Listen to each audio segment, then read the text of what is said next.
नमस्कार, तपाईहरुलाई स्वागत छ नेपाल अनलाइन स्कुलको युट्युब च्यानलमा। र आज हामी लोकसेवा अन्तर्गतको one of the most important topic हामीको ब्रह्माण्ड अर्थात युनिभर्स अनि सोलर सिस्टमको उत्पत्तिको बारेमा कसरी उत्पन्न भयो त, यी सबै जे जति कुराहरू हामी देख्छौं, ग्रह नक्षत्र ताराहरू कसरी यहाँ आएको अस्तित्वमा भन्ने विषयमा आज हामी चर्चा गर्न गइरहेका छौं। र अब सुरु गरौँ। हाम्रो सुरुमा चाहिँ ब्रह्माण्डको उत्पत्ति, सौर्यमण्डल भन्दा पनि सुरुमा ब्रह्माण्ड युनिभर्स कसरी उत्पत्ति भयो त, यसका लागि विभिन्न थ्योरी छन्। ठ्याक्कै यो तरिकाले उत्पत्ति भएको हो भनेर भन्न सकिन्न, यो कुनै एक्सपेरिमेन्ट गरेर प्रुभ भएको कुरा हैन, यो सबै थ्योरिटिकल कुराहरू विभिन्न वैज्ञानिकहरूले दिएका कुरा हुन्। सबैभन्दा सुरुमा ब्रह्माण्डको उत्पत्ति सम्बन्धित सिद्धान्त कुन हो भनेर सोधेको छ लोकसेवामा। त कुन हो?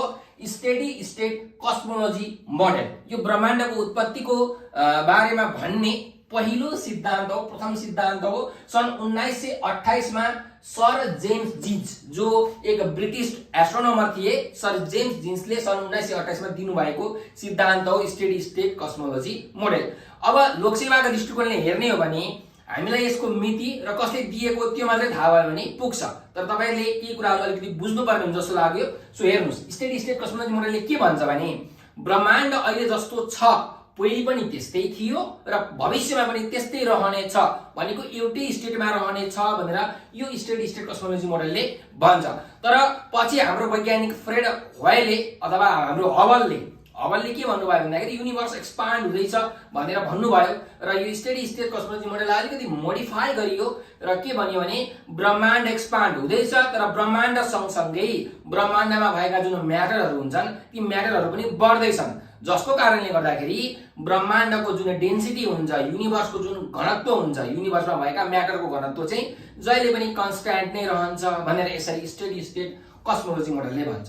त्यसपछि हामीहरूको अर्को थ्योरी आयो बिग ब्याङ थ्योरी। यो एकदमै प्रचलनमा रहेको थ्योरी हो, जसलाई हामी महाविस्फोटको सिद्धान्त भनेर पनि भन्ने गर्छौं।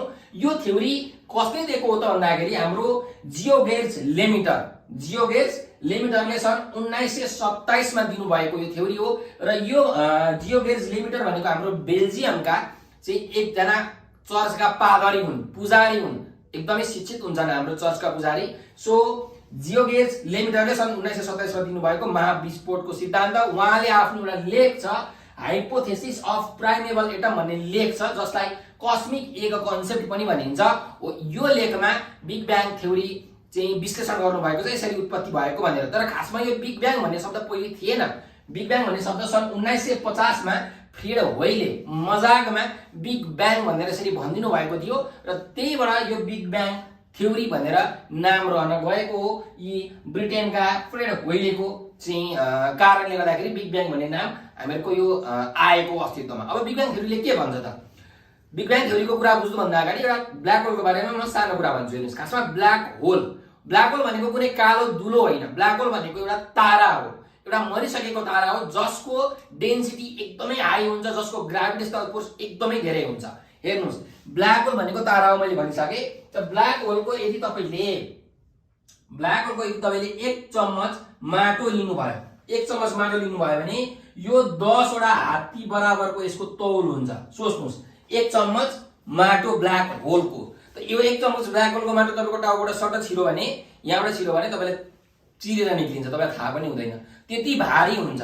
र अब यो बिग ब्याङ थ्योरीले के भन्छ भने यो 1 चम्मच माटो जुन भारी छ नि, यति डेन्सिटी भएको हो, यसको एउटा ग्रह छ, एउटा तारा छ, पुरै एउटा ठुलो तारा छ। सोच्नुस्, यति धेरै डेन्सिटी भएको, यति धेरै घनत्व भएको माटोको 1 चम्चा माटो 10 हात्ती बराबर छ।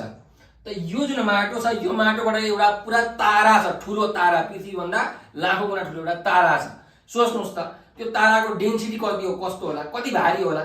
हो, के भएछ भन्दाखेरि त्यो ब्ल्याक होलको जुन माटो छ, एकदमै हाई डेन्सिटी भएको माटोको जुन तारा छ, त्यो तारा चाहिँ अचानक गएर विस्फोट भएछ र आवाज आएछ ठुलो, त्यही भएर बिग ब्याङ भनिन्छ। सो हो, त्यो तारा विस्फोट भएर त्यो ताराका टुक्राहरूबाट अन्य कैयौं ताराहरू, ग्रहहरू, उपग्रहहरू, ग्यालेक्सीहरू सबै बनेको हो भनेर यो बिग ब्याङ थ्योरीले भन्छ। ठीक छ।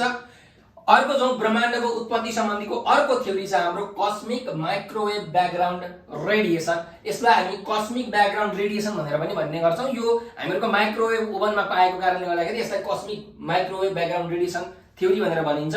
यो चाहिँ सबैभन्दा नयाँ धारणा हो, भर्खरै आएको हो।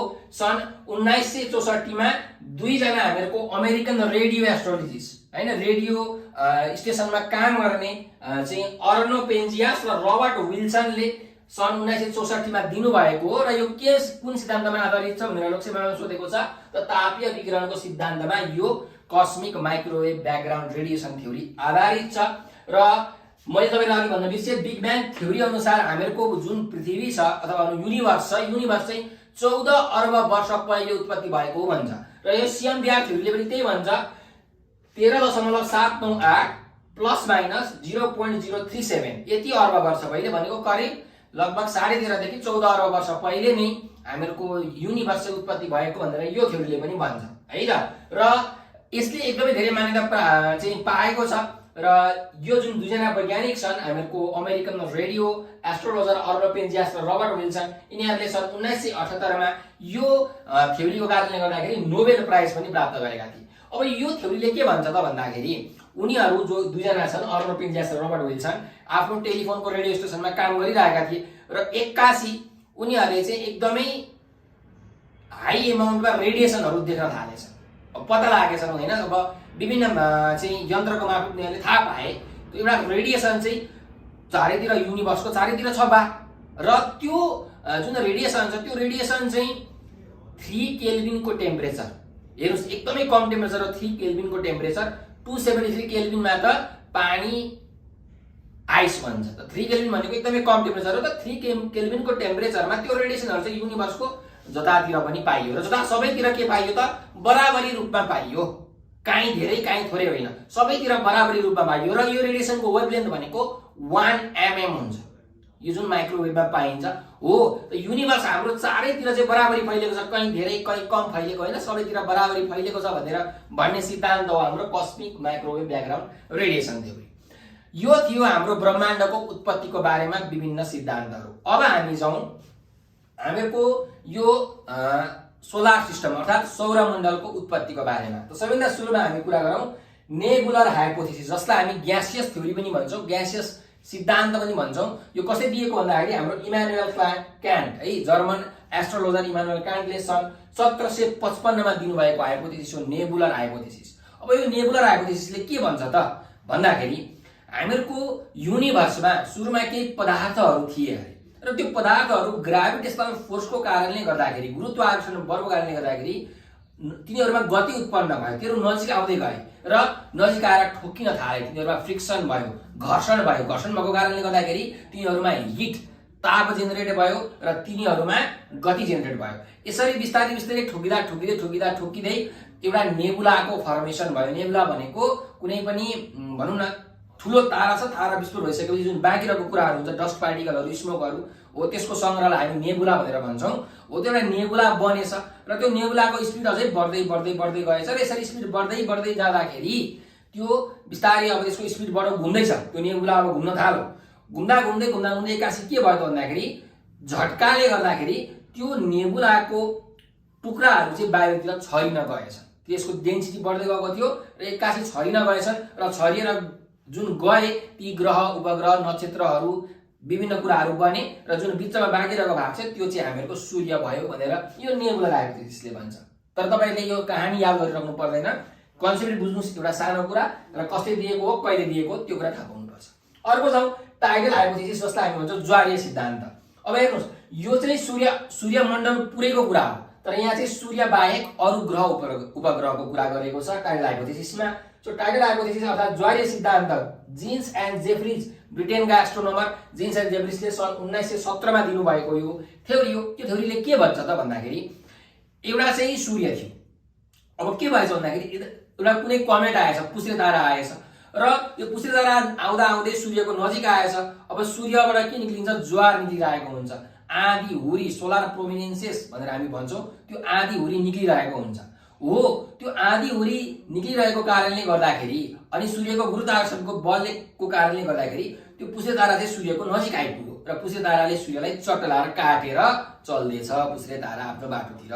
अब त्यो जुन काटिएको भाग छ सूर्यबाट, त्यो काटिएको भाग न त त्यो पुष्रे तारामा गएर जोडियो न फेरि सूर्यमा आएर जोडियो, यो पछि बिस्तारै बिस्तारै सौर्य ज्वारको कारणले गर्दाखेरि सूर्यकै वरिपरि घुम्न थालेछ र यसरी घुम्दा घुम्दै तिनीहरू बिस्तारै सेलाएर ग्रह उपग्रह नक्षत्रहरू बन्न थालेछन्, क्षुद्र ग्रहहरू बनेछन् भनेर यो थ्योरीले भन्छ टाइडल हाइपोथेसिस, ज्वारीय सिद्धान्त। याद गरौँ। अर्को छ हाम्रो इन्टरस्टेलर डस्ट हाइपोथेसिस अर्थात् धुलीय कणको सिद्धान्त। अब धुलीय कणको सिद्धान्तको पनि काम गरौँ यो लगभग नेबुलर हाइपोथेसिस जस्तै कुरा छ कि सुरुमा अगाडि चाहिँ यो जुन सूर्य थियो, सूर्य अगाडि नै छ है, यो दुईटा थ्योरीमा सूर्य अगाडि नै छ, यो थ्योरीमा चाहिँ सूर्य थिएन है, यसमा पनि सूर्य अगाडि नै छ।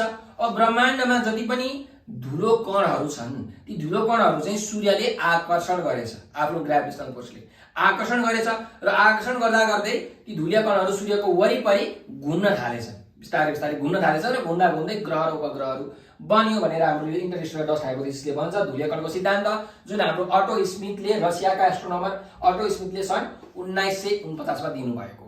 त्यस्तै गरिकन अर्को थ्योरी छ विशाल ग्यास न्यारिकाबाट हामीहरूको जुन यो सौरमण्डल छ यो विशाल ग्यास न्यारिकाबाट चाहिँ बनेको भनेको, एकदम न्यारिका भनेको पनि नेबुला जस्तै हो, एकदमै धेरै ग्यास र डस्ट पार्टिकलहरू स्मोक भएको एउटा भनौँ न केहीलाई हामी के भन्छौँ, संरचनालाई हामी भन्छौँ न्यारिका।